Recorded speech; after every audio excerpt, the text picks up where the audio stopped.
See, I watch this guy all the time. Basically, I see the big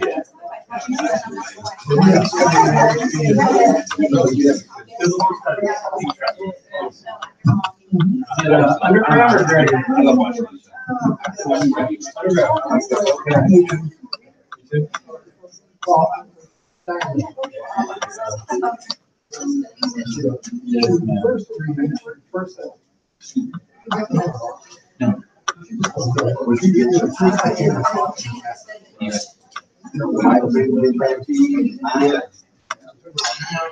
It's Cody, right? Vicky? Cody? Corey. How's he? Okay, no. Yeah. How's he doing?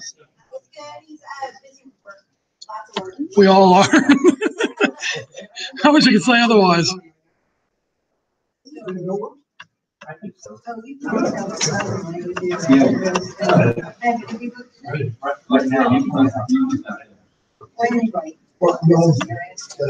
That's not me. So no way you know how to get it out of your mind. Stay inside. Yeah, that's okay. Yeah. The other way, you say, you know, I should have said this.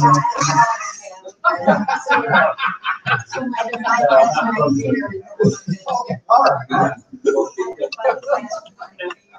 You're yeah, you gotta respect the mic. Oh.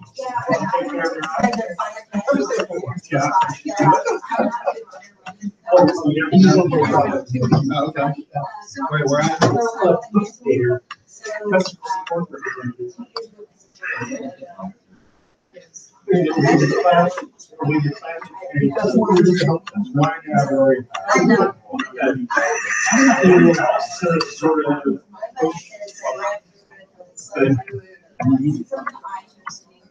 The whole point not to be pushy about it. It's Is it IT? yeah, but it's sort of although I'm not have a customer service background, I understand a lot of what's involved in web hosting. But after a year or so of in that position, hard work, good luck to a technical resulting. So I'm just where we're at now. Not really. It's the same institution. Anything that has to do with academic.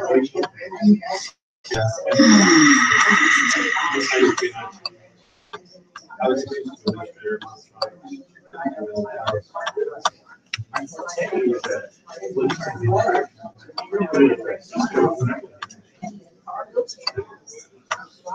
Actually, I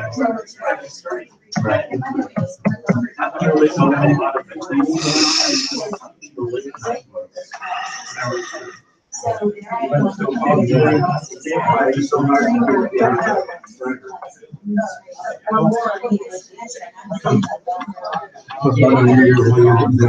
Yeah. Good. Well, actually, I like your advice as to what you want this would be beneficial for the church. At Rosswood Christian, we have 7 ancient scrolls that we bring in to churches to go through the lessons of transition of the church. The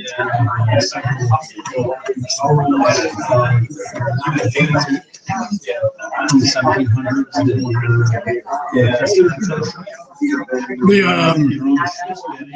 The St. Petersburg Scrolls.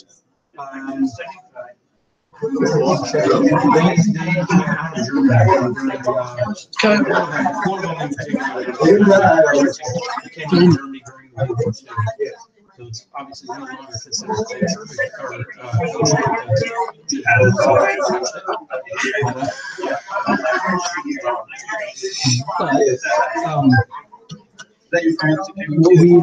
What we do typically is we bring in, we roll them out. And people come up, Yeah. capture it, see it, and get like in the front of the pulpit, Yeah. and then get like, a few minutes before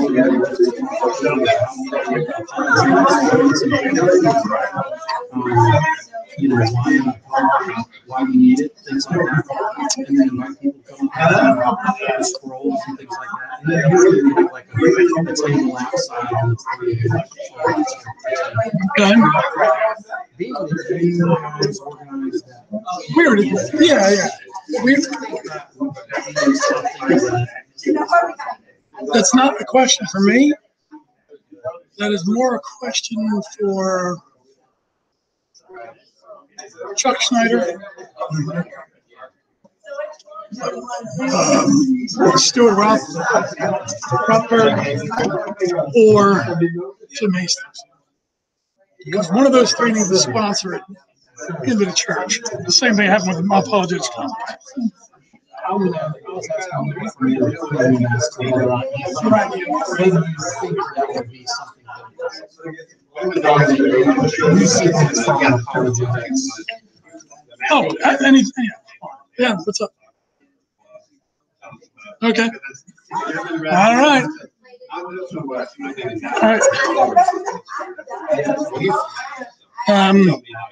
Anything that supports, anything that backs up what we believe, why we believe, and that would certainly do it, is apologetics. We studied the early church fathers. Why? It fills into what we believe and why we believe. Something is really wrong here.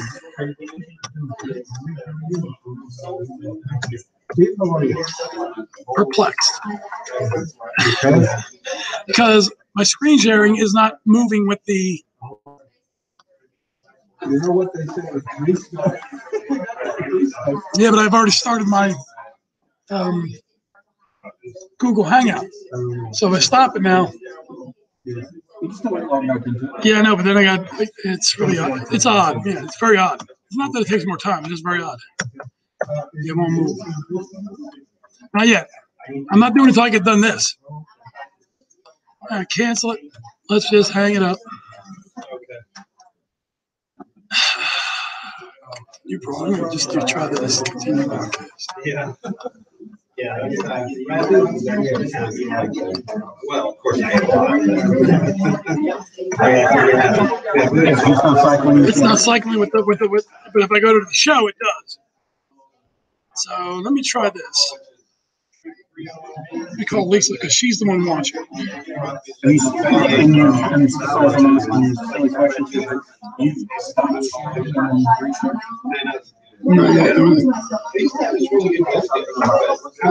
think I call her because she's in DC.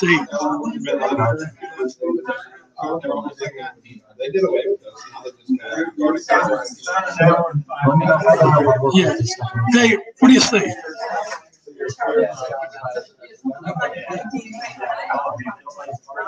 Now what do you say? Okay, good. So, all right, it's working on this one. Okay, I got it. We're good. All right. All right, so we're good. You're going to be doing all. You're going to be doing all of 10. You're going to be doing all of 10. Oh, yes.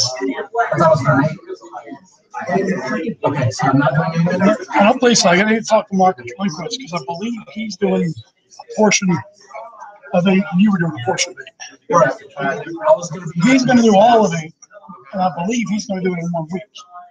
You're going to do all of 10 in 2 weeks. Okay. I got to make sure we can map it out. Yeah. All right, then that's where I need you. So we'll keep doing the 4th. We'll keep that way. I'll make Mark go over 2 weeks. Okay. Because I'll be okay.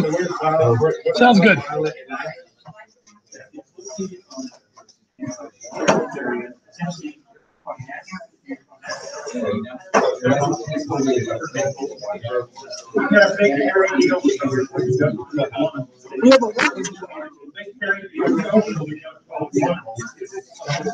heard social, but I heard something else before. Harry Deal.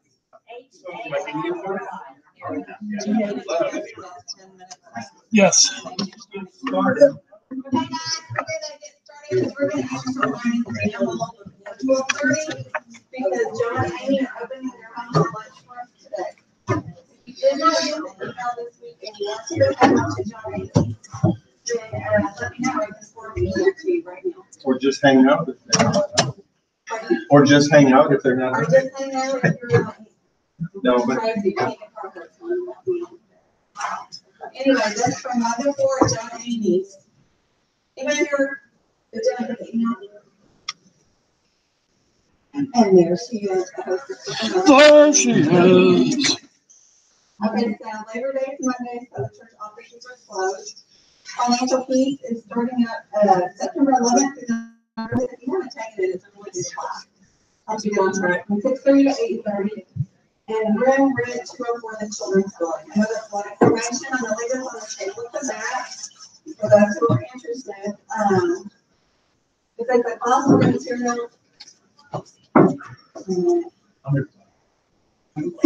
This is Jay Ramsey.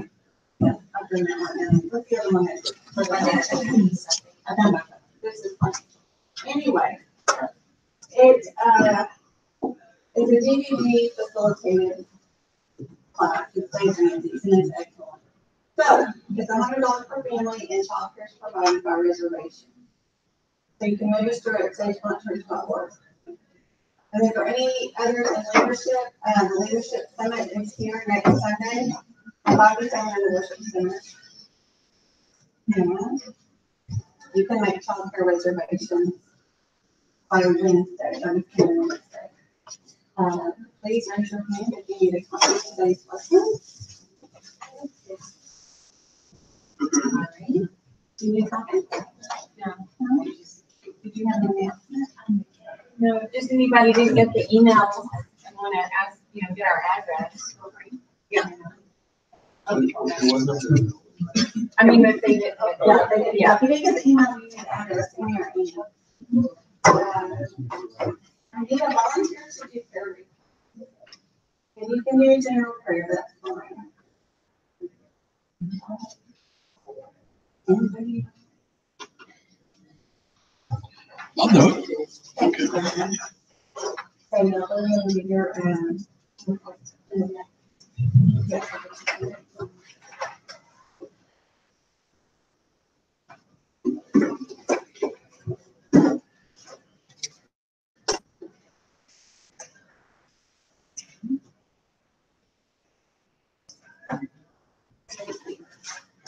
okay, prayer request.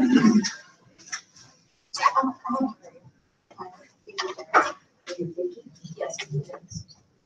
I just feel like a prayer for guidance on a decision, a big decision my husband needs to make coming up. I was going to impact our family related to work. And I'm not at peace about it, so whatever God's will is. And then prayer, my kids at 3, starting, we don't do public school, we do like a private school. And they start back on Tuesday, just that everything is smooth and there's a lot of social anxiety for new teachers, so.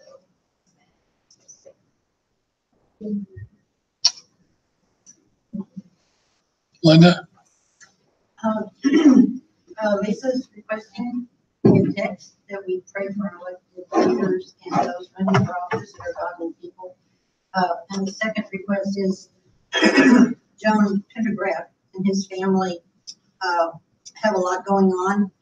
Eddie's mother was in the hospital and she flew up there in Tennessee. Anyway, she came back though, and her mother's in the hospital, but that's the big weight on. And then John is overloaded with work, right? He's been home all by himself. So I talked to him yesterday, and I just think we should pray for them for strength and endurance.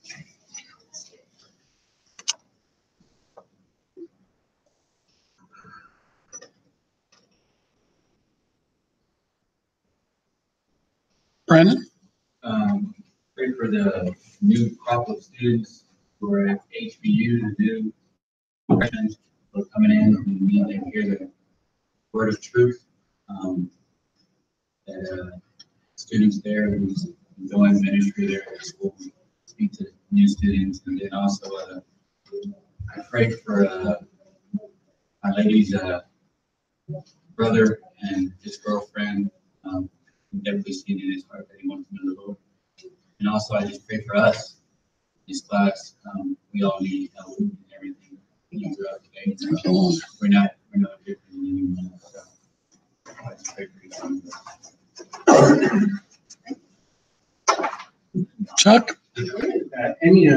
Amy's got a doctor's appointment tomorrow. She's been having some neurological pain that she's been dealing with. It's just things that we've dealt with for years, but it's kind of going through a difficult season right now with it. And so she'll be seeing the doctor tomorrow. Or I'm sorry, on Tuesday. Is this exploratory? I'm sorry? Is this exploratory? No, it's an ongoing. She had brain surgery about 4 years ago, and so it's just we deal with cycles. Okay. Sometimes she needs it.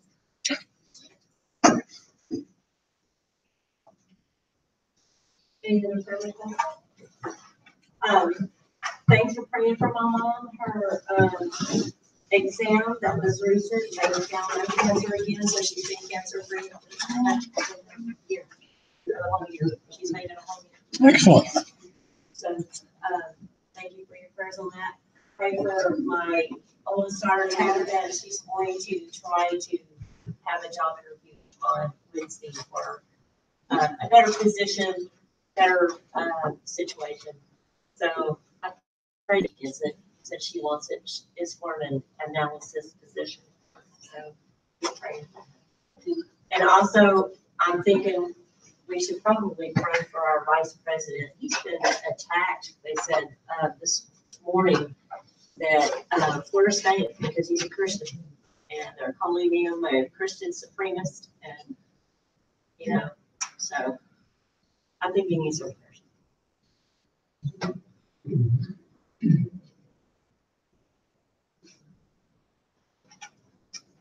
Anyone else?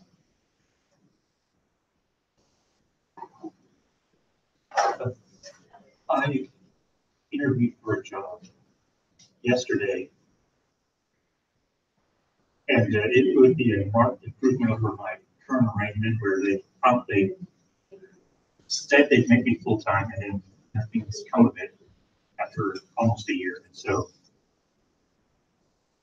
I'm just nervous, anxious, Okay. and it'd be nice to have a full-time job. I agree. Anyone else? Yes, Linda. In line with what Claire Lynn said, our tactics class, I think, has really enabled us to be able to deal with things better than we would have before we went through all that. And I even this last week had a chance with my youngest daughter about something. So one of my prayer requests that we'll remember what we've learned in here and stay alert to use it. Yeah, that is something we're probably going to review at least once a year, if not go through the whole course. So, anybody else? Good. Okay, let's bow our heads. Dear Lord God, I just pray for these requests mentioned for Vicki Jones and her guidance for her decision for her husband's job and for children as they are going to school and as they meet their new teachers. And I also pray for our elected leaders, for Vice President Pence. Also, put your hand on him and give him wisdom as to how to answer questions when people attack him over his Christian faith. I also pray for John Pendergraft and his family, give them strength during this time, give them wisdom. I pray for Brandon and the new freshmen that are coming at HBU, that they would learn the truth about who you are and help them to do well in their classes. Pray for his friend that needs the Lord as well. I pray for Andrew and his interview for a job. To not be so nervous and have him be confident as he goes in for any interview for that. I pray for Chuck and his wife and her neurological pain. I pray that he would give her grace, give her strength as she goes through the pain, and I pray that it would be your will that you would relieve that through medicine and what doctors are giving her. I also pray for my daughter's job situation, that it would be your will she can get a better job, better location with better boss, and give her wisdom. And also help us as we are learning today about the church and our ministries, and help us to remember what we have learned and to apply it to our life on a daily basis. And it's in Jesus' name I pray. Amen. Amen. Okay, speaking of tactics, since you brought it up, Linda, what did you say to somebody who called you a Christian supremacist? What do you mean? What do you mean by that? What do you mean by Christian supremacist? I would ask if that was an oxymoron. If that was what? I wonder if that was an oxymoron or. Oh, no. Depending on how you mean it. Yes. Okay. How do you mean Christian supremacist? How did you come to that conclusion? Yeah. You're not a conclusion. Well, I mean, you act like you're better than everybody. And you really don't know the Christian message. You act like Jesus is the best way. Amen. Several ways to continue that going on. What'd you say, Brandon? It could be. It could be. Oh, really? For Jesus? Your way is better. You see? Like, Oh, yeah, that's true. Yeah. But you can point out that Yeah. If I didn't believe the Christian, my way is better, would I? I'll leave it. Very good. All right, you all learned. That's great. Who saw the video? It's only an hour long. Come on, guys. You know, there are some that are like an hour and 20, 30 minutes. Whenever I see that, it's like, watching a half hour today, half hour tomorrow, whatever. All right. How do we accomplish our purpose is the main question. Question behind the question is, what are the ministries of the local church? Don't jump on local, Kent, okay? Don't jump on that local. Okay. I know. So you get rid of the pounce. So, ministries are avenues, okay? Methods through which the church deals with the fulfilled purpose. So, we are the visible arm of the invisible church. Each local church is a, what's the word? I'll just use visible arm since I can't think of the word. It's the visible arm of the overall body of Christ. Okay? Local ministry of the universal church, same thing. Contextualized avenue through which Christ is represented to the world. What's our motto here? World. Yeah, kind of fits right in line there, doesn't it? Administrator of the purposes of the church. What is the purpose of the church? From last week we said, where's my reader? Andrew, can you read that? Yeah. Oh, no. Andrew, we're all row 2. I'm going to start talking in unison. So they say, read just what is the purpose of the church? Purpose of the church. The purpose of the church is to worship and enjoy God, representing Christ through evangelistic outreach, discipleship, social concern, fellowship, and holiness. When all of these are accomplished, God is glorified and we are forsaken. Okay. We have to really break these things down. Which ones do we have?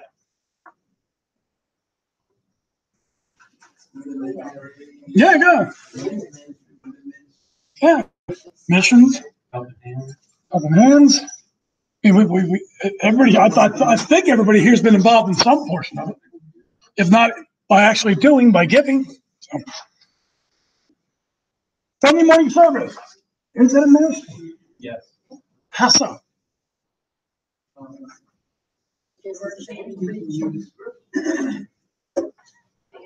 Always count you correct. Sunday school ministry? Go ahead, say it.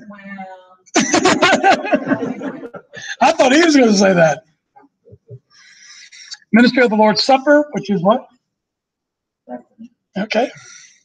Ministry of Baptism, Wednesday evening Bible study, small groups ministry, local outreach, care and concern, eldership, pastoral ministry, deaconate ministry, Christian education, senior adult counseling, adult fellowship, men's ministry, women's ministry, children's ministry, high school ministry, junior high ministry, singles ministry, single parents ministry, recovery ministry, theology program. Have I slipped that in there? Of course, this was at Swindoll's church, and that's where it started. So, yes.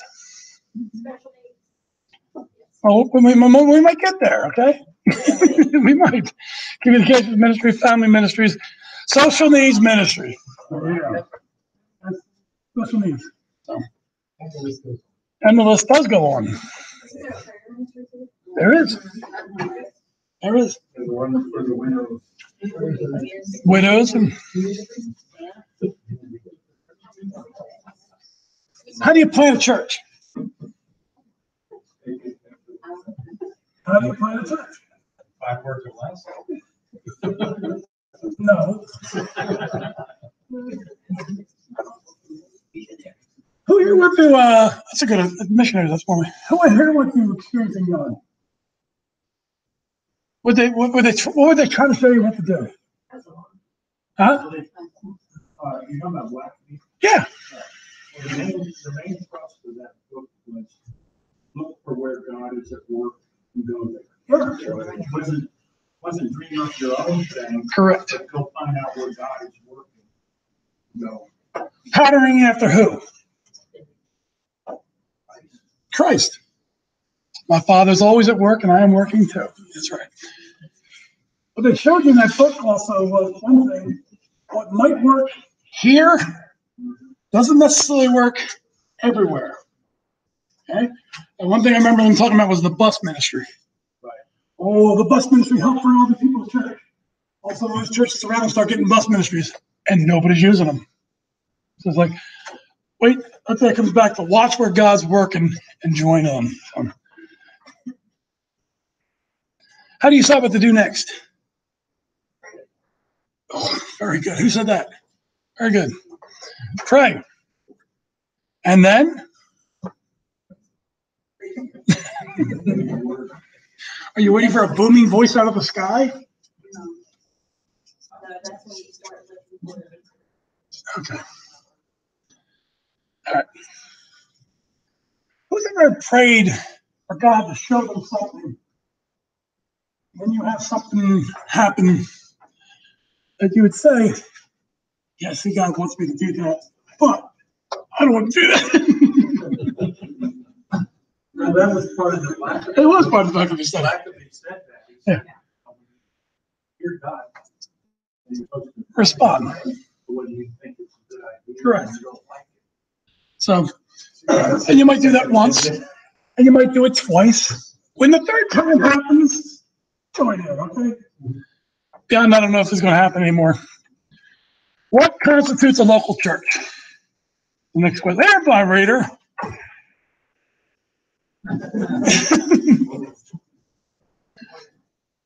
Are you okay to read, or should we continue on with Andrew? I'll have my coffee. Okay. Go to it. There are signs by which the church can recognize signs that can be perceived by even the non-believer is aware of them. What's a sign that non-believers are aware of?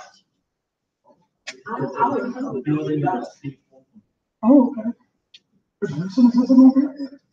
should be, oh, how they love one another. It should be. The cross. Kim, you read about that cross, didn't you? I wrote about it. Yeah. You're the first story in the book. I wrote about That's what it said. it. Yeah. Yeah.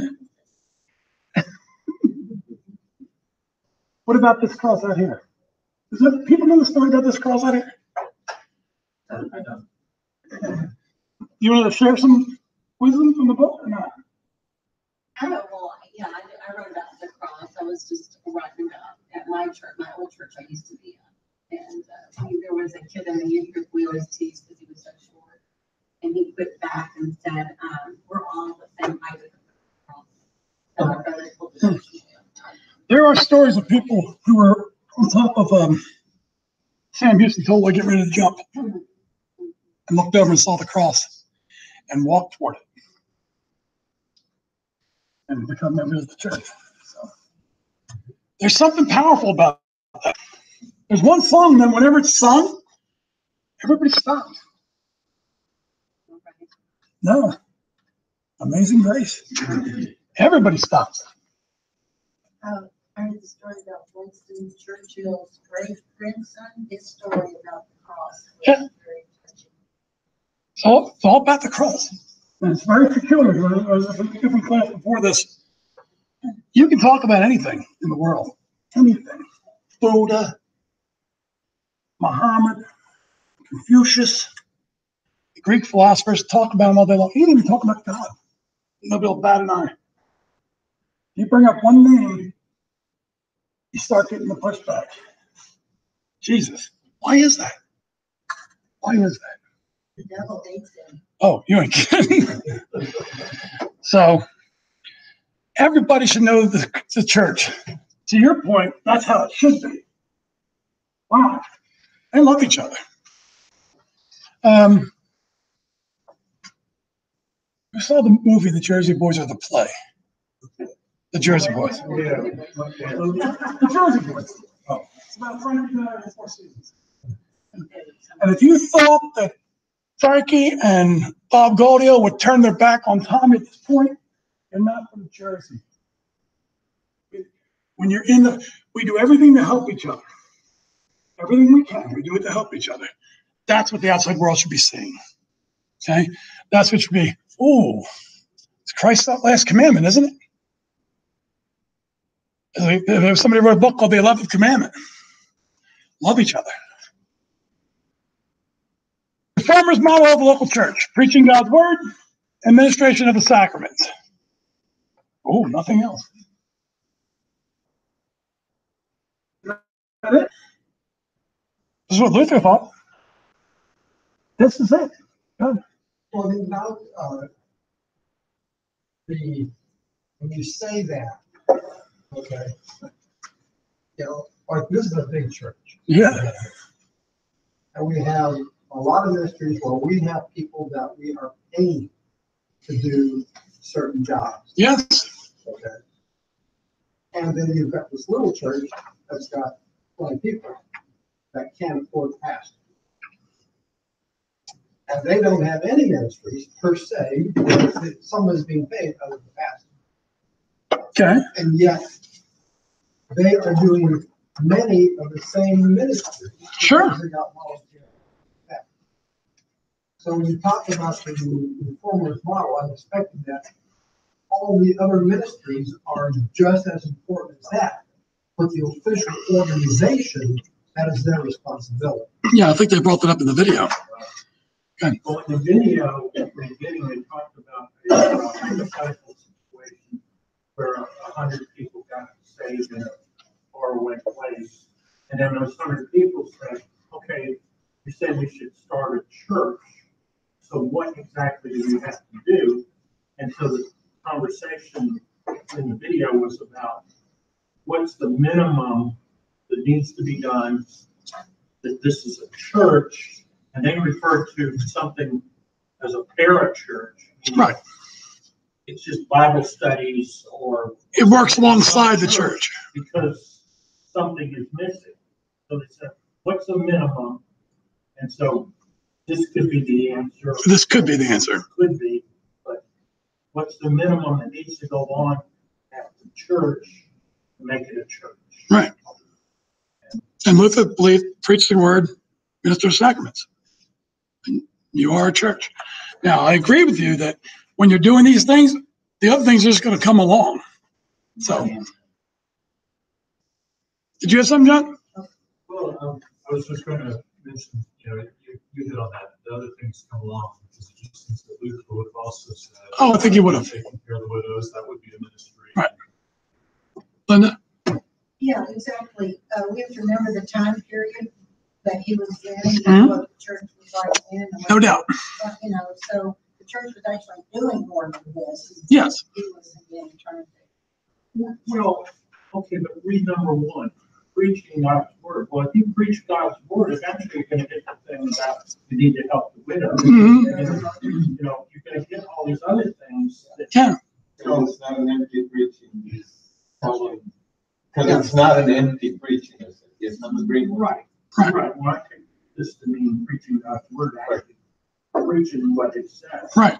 Just like the pastor always says, he says, what I'm telling you is not my opinion, it's what is in the Bible. Right. Brandon? What I was gonna say to follow alongside him is, it's almost just like in the house, you don't have a ministry of the yard, ministry of the kitchen, ministry of the, cleaning dishes, you do them all, you know what I mean?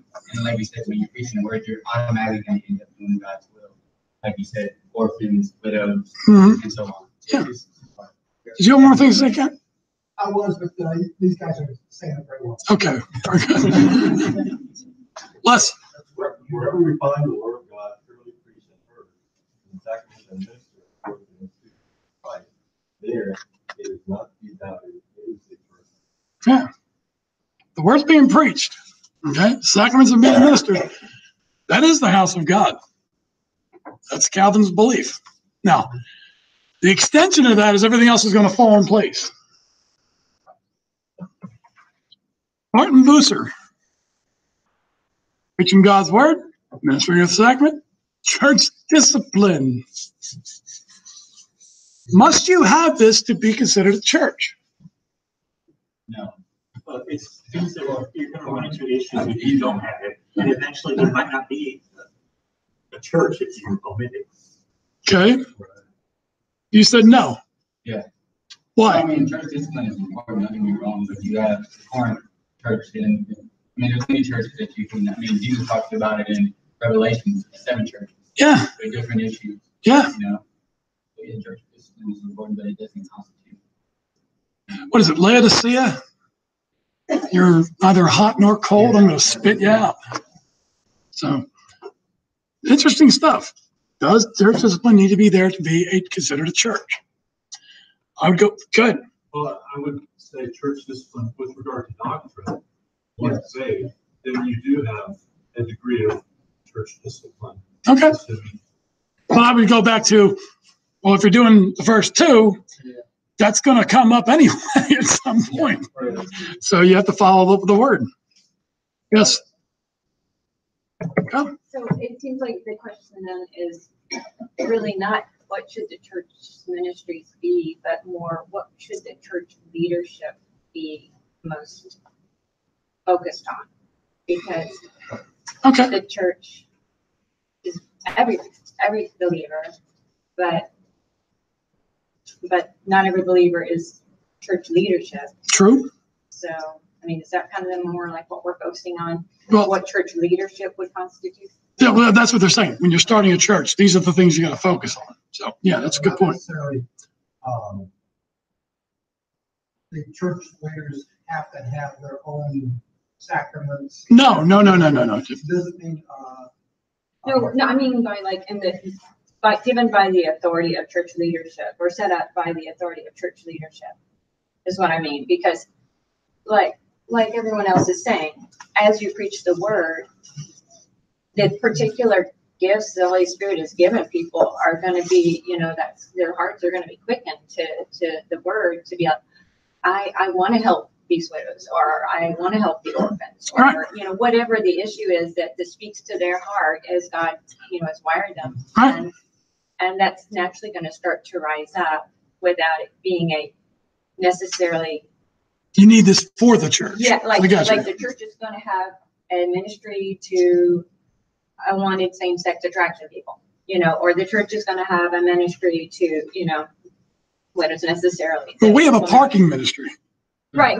But the smaller church isn't going to have that issue. So I guess what I'm asking, it sounds like the question is more like, what what is constitute the leadership minimum to focus on as ministries? Right? I would say, yeah, that's kind of where we're at. Pietism. What's pietism?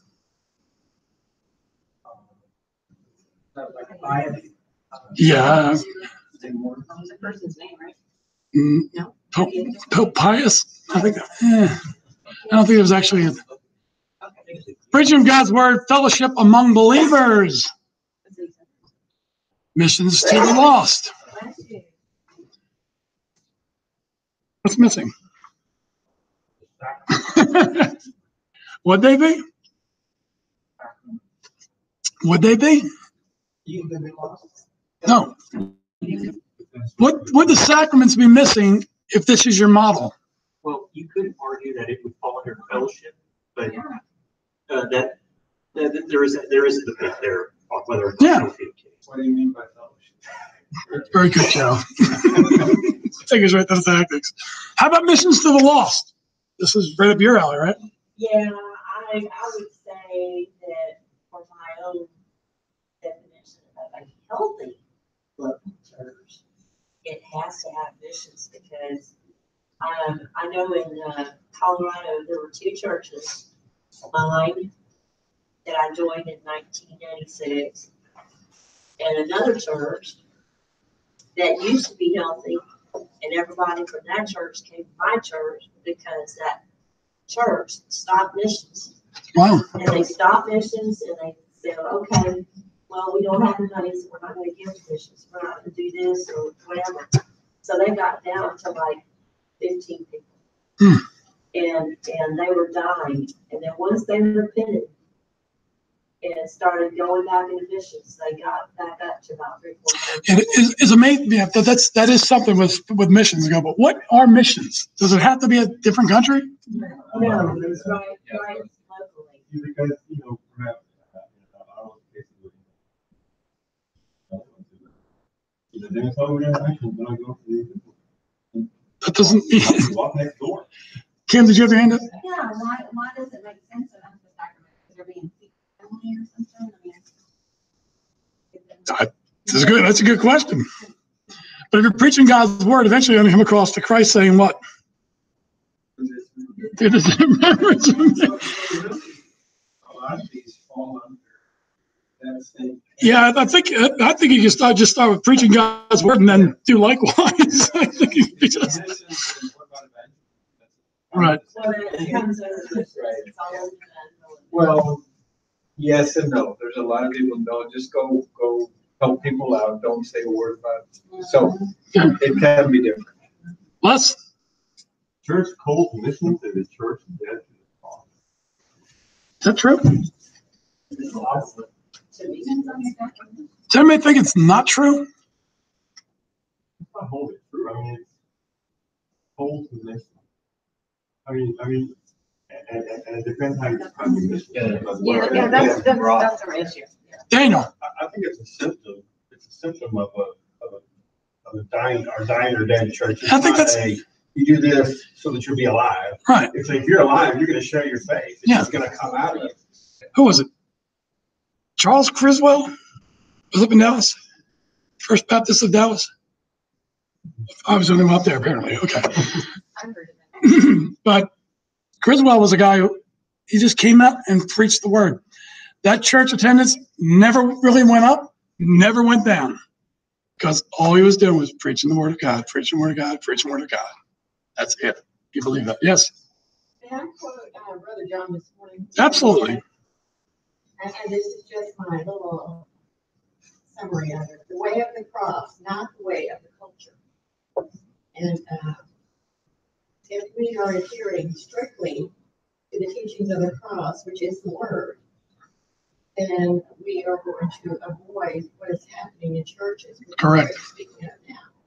When he gave those numbers of the churches that closed last year, 900, I think. Mm-hmm. Os Guinness is an author. He wrote a book called Prophetic Untimeliness. Interesting book.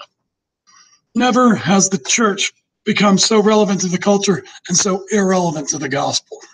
Brandon, I'll come in there. I mean, we're all going to missions. I mean, a city on a hill can't be hidden. the salt of the earth, we're the light through Jesus Christ. So everywhere we stand, we're doing mission work. That's right. Work indeed, we do all in the name of the Lord. Linda, But I think there's a difference between that. I didn't know his name was Linda. When we're talking, is not really doing missions, going out there on a purpose with a goal, or, and all of God's will is, but just being in society is not really being on a mission. Okay. And so I think when you say, we all should be out. I have this problem with myself, and I'm recognizing that when I go to the store, I go. Well, the other day, I met a friend of mine, and what we decided to do, we went around there, I went to talk to somebody else. My idea was to do a little witnessing. How'd it go? I met a guy that, he tucked my arm off. He was lovely.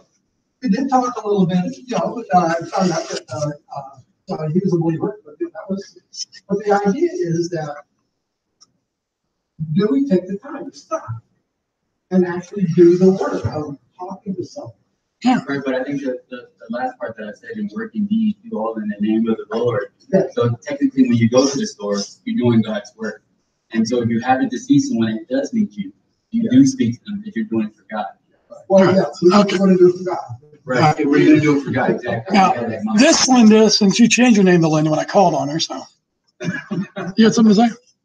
I just remember the illustration that you used of the salt sea. Things go in Okay, Kim? So the scripture go into the world is the literal translation as you are going. I think it is. That's a good point. As you're going. I think it is. Not geographical. Yes. It's not anything in the country. As, what is it we're saying? Yeah. As you are going. Amy? Well, I think we should discuss what we mean by missions, because our discussion doesn't seem to be kind of circling around, because I don't think we have an agreed upon definition of What is missions? Well, I was always trained and taught that missions is not missions if you're just going to work in somebody's house and having dinner, or going and helping people in a hurricane. Missions is sharing the gospel. It's finding a need and meeting it, having a healing, and it's sharing the gospel. Without the gospel, it's not. I would agree with the last part. The gospel's got to be involved in it. We used to do missions to the local communities that were poor, and we always take our crew of the guys who were going to tackle the stuff that needed to be done. But you always had your other people who were more comforting. And when the person finally said, I don't understand why you're all doing this, bam, we start talking about Jesus. It was amazing. It was really good. Yes, Chuck. I was just gonna say, a lot of times we get hung up on that geographical framework of missions, right? But before I went and started working with Joshua Christie, we were working with a local movement that's right here in Houston called No Place Left, Okay. which are local missionaries who are now looking at the U.S. as a huge mission field. And what they're doing is they start in the neighborhoods, they start who's next door to you, and start just walking down the street, knock on doors, get to know your neighbors, and start off 3 questions, and then lead into 3 circles to share the gospel. Good. And so yeah, missions are right here everywhere we're going. The waitress. So Linda. Are you all aware that Germany is sending in missions? Christians in Germany are sending in missions to us. And not just Germany. Yeah. We do. Les? One thing that did look like is about how, I wasn't sure which direction they were going, but they're saying how we can kind of forget what, the things that we do kind of just kind of start over. And I think it's going into like postmodernism. Oh, yeah. You'll get there, yeah. It's so fun to ask yourself, why do you do this on the mission? Right. And of course, some say, well, it is going, having a purpose and going, like, no doubt. How you're raised, etc. Yeah. But for like me, I've never been on a mission trip with that. However, I know that I have spoken to people several times, about, Christ, the gospel and everything. wasn't like a missions and stuff, and that I wasn't given an edict to go out here and do that, but I think that's No, but in spirit. having grown up Jehovah's Witness and your family's still there, you would see them as a mission field. Yeah, because they actually go out and go to the door, which is absolutely lovely. But especially with what Peter Carlin said about how missions are not if you kind of have like what you said, but to go along with what he said, that's profound as well too. In that it just takes going next door. Right. We can start a mission right here to set up a class. This week we are going to walk next door. And walk in next door and get to know. That's it. Brandon? I was going to say something small. It just is worth to know that the United States is very diverse. There's all types of people. That's right. There's mosques everywhere. There's synagogues everywhere. That's right. All types of people. So we can do it here because it's just diverse. We have everyone here. Yeah. Just, everyone here is immigrants. Okay. Linda. Linda. Well, we should recycle back to what Amy said a while ago about what is the definition of missions. And this discussion reminds me of what C.S. Lewis said about what's the definition of a Christian. Yes. It's used this way, that way, but traditionally, this is what it's been used. Correct. So let's stick to that. So we're all talking about the same thing. And I think traditionally, I would think we could agree that the meaning of missions was a purposeful going forward to witness the gospel. Correct. And everything else kind of has to do with the Christian life. I agree. Where everything is for the Lord. But term missions, you're right. It's like we can get caught up on it. Tim. Nobody's good, and a lot of people would say they do all these things we're talking about, and they do good. Yeah. But Jesus is the part from him to renew you for the people who are lukewarm and just doing the things. But I think what you just said, it hits the nail on the head. What's the purpose of you being Jesus' hands and feet? Yeah. To show them Jesus. That's the difference between us and the world doing it. Last word, Amy. Well, I have a question now. Oh. So if we kind of define what missions is and purpose is to share the gospel, would it be considered missions to have conversation with someone, to kind of do life with that person without bringing up the gospel right away? Okay, so we can still be about missions and not be, okay, this is the gospel. So strictly Even Jesus taught in parables. Okay. Yes, but some Right. Yeah. Saint Francis of Assisi preached the gospel. Use words if necessary. I don't understand because it's kind of like what Clarendon said. There was That's the way it is. a strong emphasis in church when I was brought up is missions is you go knock on people's doors and talk to them about Jesus, and I have not found that to be very effective. And don't know. All right. I agree with you. Media has something. William Booth's model for the local church, preaching of God's word. Hold on, James. I'll come around here. You see, you missed the boat. Sorry. Preaching of God's words, caring for the needs of society. Missions of the lost. Soup, soap, and salvation. These are nice little catchphrases. Okay. This is the way people do view it, though. Okay. Now, James, what were you going to say? One of the things we have to be careful of when we on mission and we saying that it's not, it hasn't been effective. I think it don't help. I mean, the thing is, we just be obedient and the Holy Spirit do the work. That's right. Because in our obedience, we don't know which part of that salvation process we are. I mean, if you move a rock out of a field, you did some work, but you don't see any fruit of it. True. Somebody else got to come out and pull out. Somebody else got to come out and put seeds. Somebody else got to come out and water. Everybody not harvest. It's true. And remember, when we're doing tactics, your job might just be to throw the stone in you. So what they were believing, you just gave them a little hiccup that goes, oh, I can't really walk this way because that doesn't make sense. So that may be it. Okay, we don't know. We won't see the end result. Okay, who's here for the apologetics conference? Okay, do you remember Strobel's story? Telling the Spirit's telling me go talk to this guy, and he's like, yeah, whatever, get out of here. And he leaves, and he's like, what was that all about?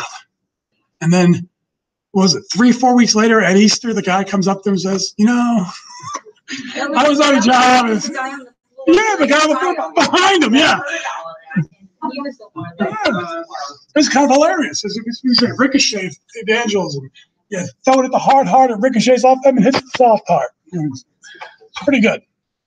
Principles. Function. Principles are absolute. They're timeless. They're transcultural. They're black and white. They're biblically commanded. And they tell you what to do. It's a principle. What's a biblical principle?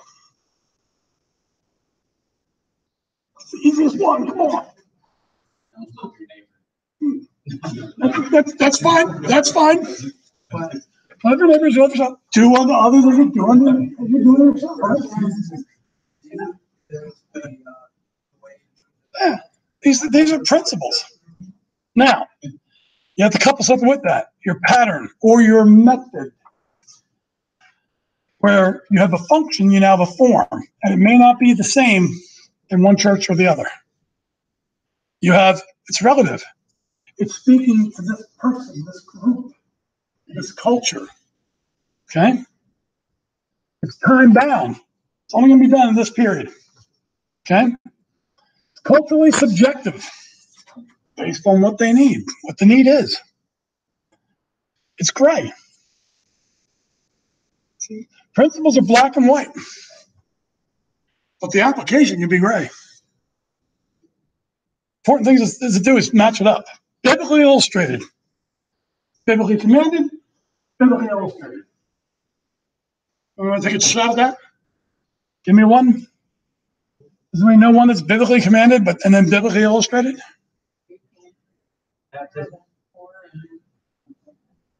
Say that again. I would like to take care of the poor, but food pantry to help people themselves. Good. What was over here? Baptism. Baptism. How so? In Matthew 28, going baptized, and then it's illustrated in Acts 8 with Cornelius? Well, the eunuch. Oh, okay, the eunuch. Okay. Yeah. But also Cornelius, too. Yeah. Okay, good. I'm going to show you how to do it. How are you going to do it? It goes back to that bus ministry. We need to get people to the church. Bus ministry worked beautifully at one place, ain't working anywhere else because it's not the same. Look for what's going to work. Go ahead. Those who had received his word were baptized. And that day they were added to about 3,000 souls. They continually devoted themselves to the apostles' teaching and fellowship, to the breaking of bread and to prayer. Everyone kept feeling a sense of awe, and many wonders and signs were taking place through the apostles. And all those who had believed were together and had all things in common. They began selling their property and possessions and were sharing them with all, as anyone might have need. Day by day, continuing with one mind in the temple and breaking bread from house to house, taking their meals together with gladness and sincerity of heart, praising God and having favor with all the people. And the Lord was added to the number day by day with those who were saved. Yeah, early church. That's what they were doing. It's pretty straightforward. I don't think there's any surprise there. Ministries of our church. Evangel. Thank you. Evangelistic outreach. She includes baptism. Teaching and discipleship. Fellowship. We're going to be doing that today, right? Okay. Inreach, care and concern. We're going to be doing that as well, right? Communal worship. Goes Lord's Supper. Worship. This is what I told you last week about Swindoll's church. Where do you have church? All over that guy's wife. Yeah, we worship, we instruct, we fellowship, we evangelize. So. And for this notion, I can send my wife. I thought you brought you. What is worship? What is it?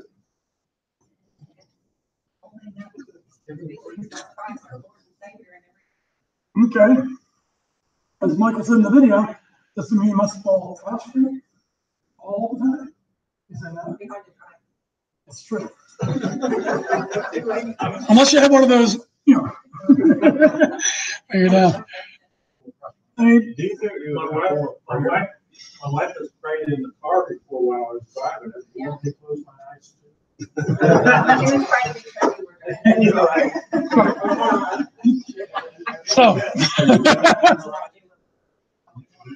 so, Praise and adoration. Praise and adoration. Okay. God is, Say again? giving God is due. Okay. In the video, it really came back to one word. You had to listen for it. It was very brief, but they came back to one word. You remember what it was? Worthiness. Say again? Worthiness. Reverence. Mm-hmm. Reverence is close. Obedience. You want to worship God? Be obedient. It's worship all the time. It's the easiest way to go. Proper worship. Responsibility of the local church to come together to express worthiness of God in one voice. Here's the problem. Most of our songs are individualized. I heard him talk about that, but this is one place where I disagree. Okay. If there's 3,000 of us in the service and we sing this song.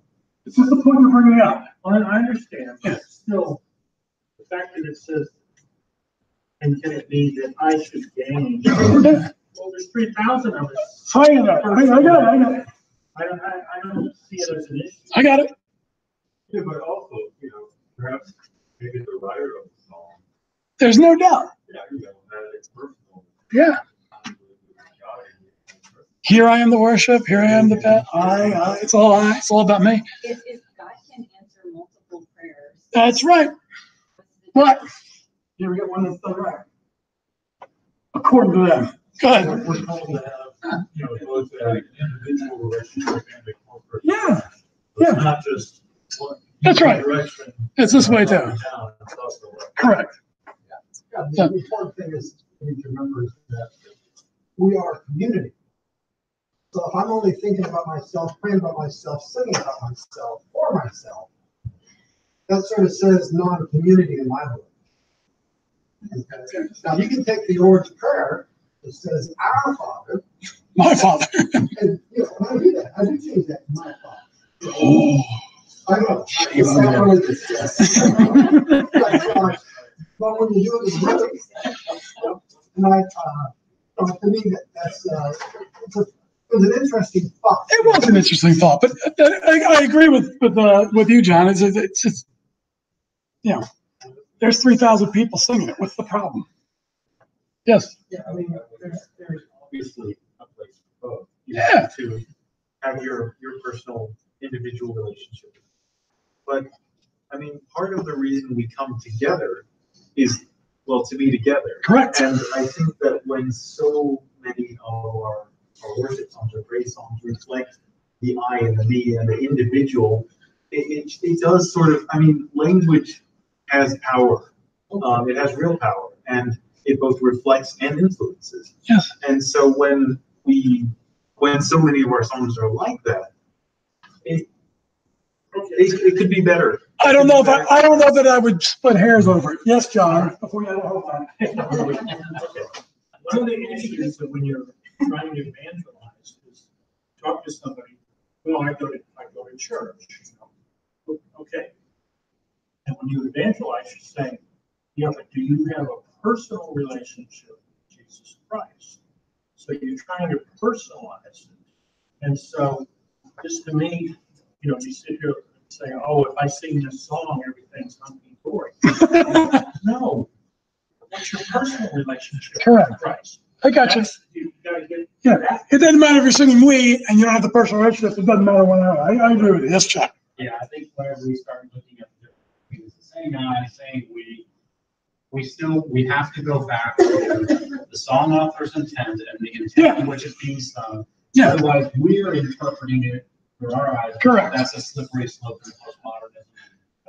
We don't want to go there. Yes, Kim. Well, it's because we're one. Okay. And our goal is to be part of the kingdom of God, which is a group. Yep. A group. Absolutely. Mighty Fortress are guys. Yeah, they we kind of did that. A.W. Tozer said. The local church is corporately what each person believer should be. Yeah. Who helped during Harvey's recovery? Who helped during Harvey's recovery? I mean, it was, we did as a church what no one of us could have done individually. So there's synergy there, right? Principle, corporate worship. That's all these patterns. Traditional hymns, acapella singing, no singing, liturgical reading, pastoral prayer, all of those things, different methods of corporate worship. What is teaching? What is discipleship? What is discipleship? Training. Equipping people. It's bringing my friend to this class. Who's discipling? You or me? Who's discipling? You or me? That's just it. We don't know. One thing was always good at going to Swindoll's church was when he was out, whatever pastor filled in, 3 weeks later, you couldn't remember whether he said it or the other guy said it. There was continuity, just the way they believed, the way they taught, just continuity. So good. Teaching is the responsibility of the local church for education of believers in the truths of God. Words and the exhortation of believers to live a life and of faithfulness through obedience to God's word. Back to worship. And here's just a scale, exhortation to education. You have your sermon, you have your interactive classroom. What happens if you're only coming here? You can grow, but you can't. We're not interacting. Okay. What if they're going on there?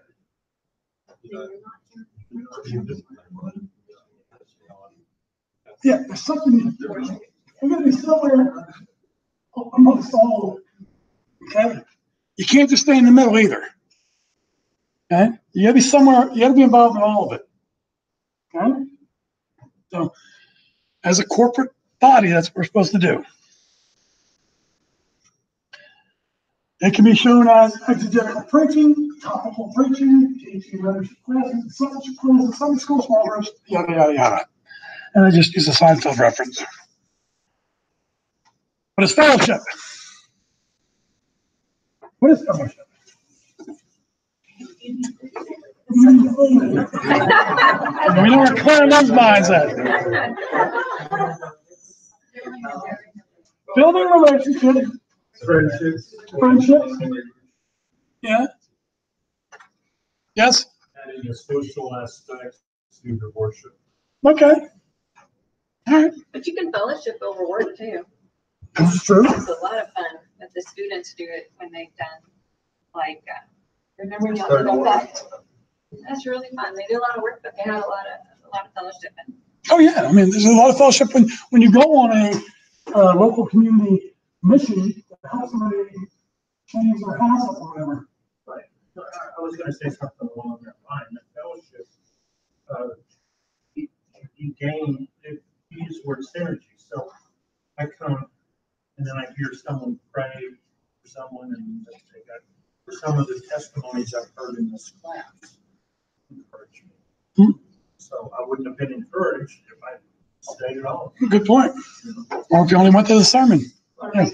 One of my favorite fellowships is going to movies. Yes. And discussing them. It's so much fun. Yes. Anybody want to join me? As I've heard pastors say before, fellowship is fellows all in one mind and one ship. Okay. And so we have to have believers to fellowship, because yes, you can go to somebody's fellowship, but you won't be fellowshipping with them unless you have Christ in your heart. Good point. You're not unified with those people. Good point. You feel like an outcast. You gonna put your hand up? I think it's helping each other along. Yeah. On your journey. Yeah. You know, because we're all, all sorts of sport and salvation with your trembling and do it together. Yeah. Pray for each other and yeah. Do life together. Let me give you a great example of fellowship within this class. Had a battery changed out in my vehicle, and the guy who had the cable connected, he didn't tighten it properly, and the cable wiggles my loose and fell off. And I'm stuck at home, I can't move. So I call a couple people, and somebody says, well, why don't you talk to Les, see if his son's available? Well, Les came down himself. And so what was it, about 20, 30 minutes just sitting there working on that thing and just talking about stuff? That's fellowship. That was kind of like, but he helped me out. Yes. I see fellowship in here every Sunday morning, every day. Okay. There's banter, very little negative humor. I'm kind of sensitive to that. I grew up with that, but I'm kind of sensitive to it. But then there's laughter, and laughter, like Pastor said this morning, it's the best medicine, and I see that all the time, and I love being here. Plus, this interaction it's more than just the study of it, because even the banner really has meaning for everything that is going on. Yeah. And it is a blessing. Well, it helps us round out our beliefs, I believe. Yes, John. We look at the hierarchy of needs. There's food, water, food, shelter. One of those needs is a social interaction. Yeah. And we look at a church being tending to its members' needs. Part of that, the fellowship satisfies that interaction. There's plenty in the Bible talking about meeting the needs of food, yep, shelter, clothing. Well, fellowship meets that. Good point. Linda.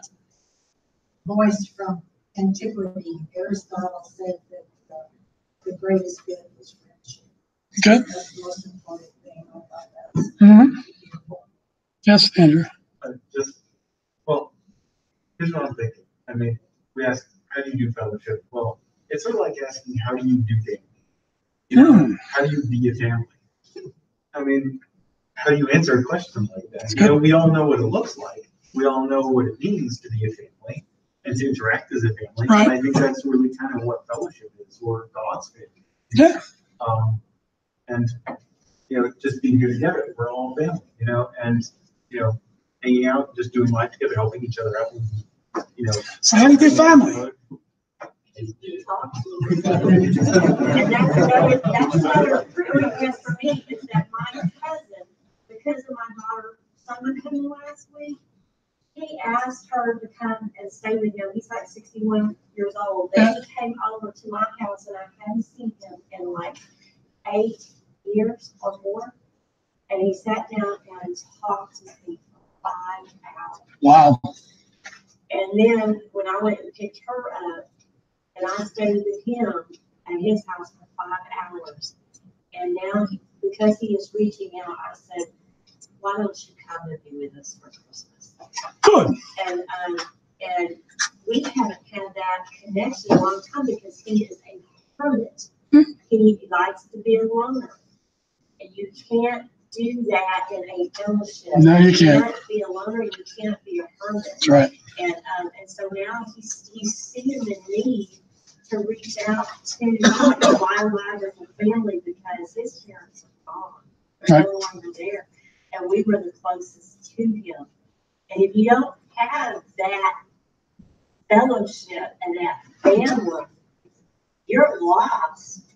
You're like as wolves in sheep's clothing. Yep. And get you off. Good point.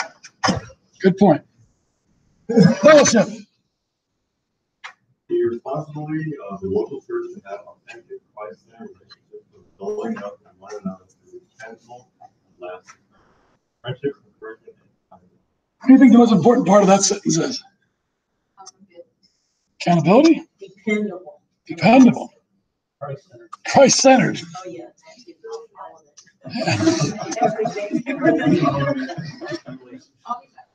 There's all these one another passages. Hold on, Brandon. Members of one another, fervently love one another, devoted to one another, encourage and build up one another, pray for one another, suffer with one another, bear the burdens of one another, tolerate one another. Really? Okay. Be kind to one another. Sing with one another. That's actually in the Bible. Is this,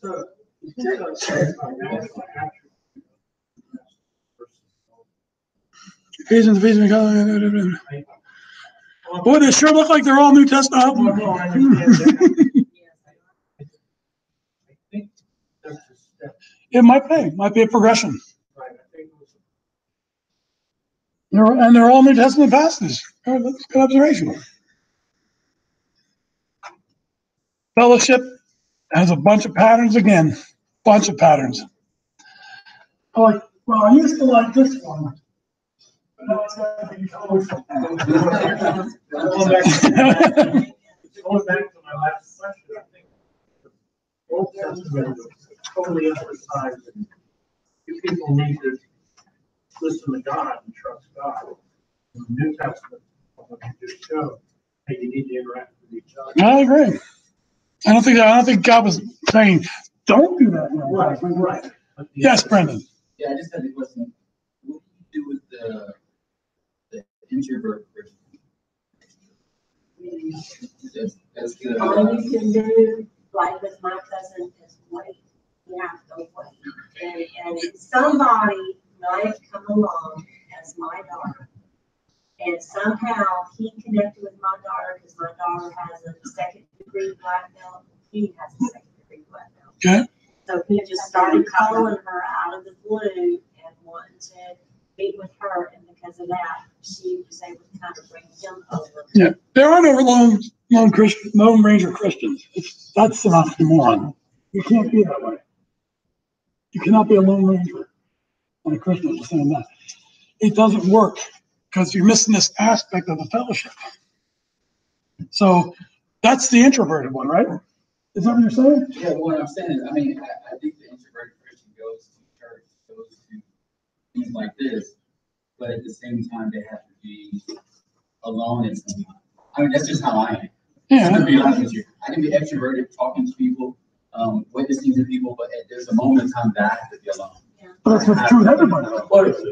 Yeah. So I mean, there are introverted Christians. True. And so, like, I don't know. But introverted, when you say introverted, I mean somebody who's not going out. No, I'm not saying that at all. Communicate with anybody else. But, you know, even like a cup of coffee, but they might prefer outreach. They might prefer to just like come to your house or something. Yeah. I mean, I think there's one-on-one. Yeah, it's but one-on-one as opposed, but that gets them out. One-on-one, you know, it's still fellowship. One of the things that extrovert energize the crowd, where the introvert are being drained in the crowd. But when they go alone, they charge it up. True. And when an extrovert go alone, they're being drained. Yes. Yeah. So it's Exactly. You ever met a guy who's changed from an introvert to an extrovert? Put him in an office with women. Happened to me.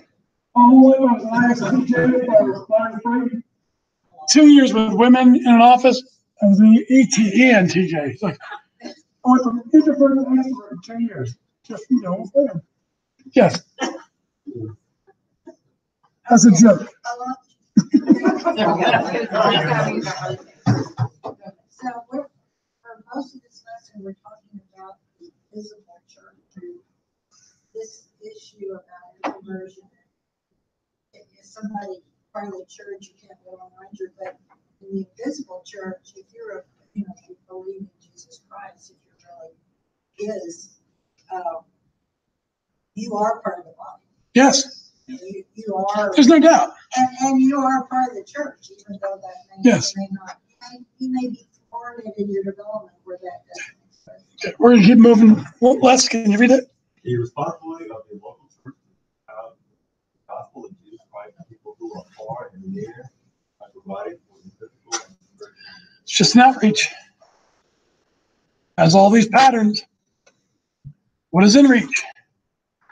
The responsibility of the local church to reach out to those who are part of the local church to helping to meet their physical and spiritual needs, making them feel part of the church. What would people on the outside think if all we were doing was taking care of ourselves? We didn't care for me. As all these patterns. These are all in your book, by the way. Guiding principles. There is no right way to do church. Methods may differ. The main concern is that the essential ministries are being accomplished. Huh? There's no one right. We know what you meant. We know what you meant. So whatever. Let's read this so I don't mess it up.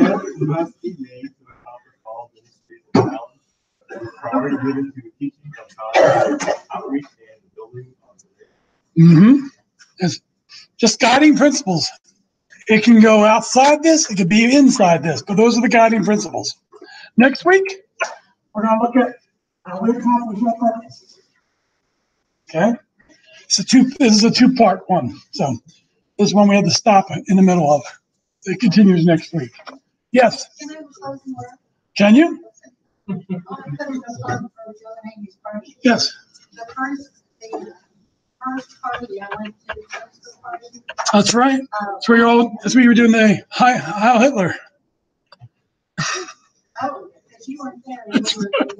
Anyway, it had a profound effect on me, actually. I found that after that party, the class discussions meant more. I understood the people better. We get to learn each other on a broader, deeper level.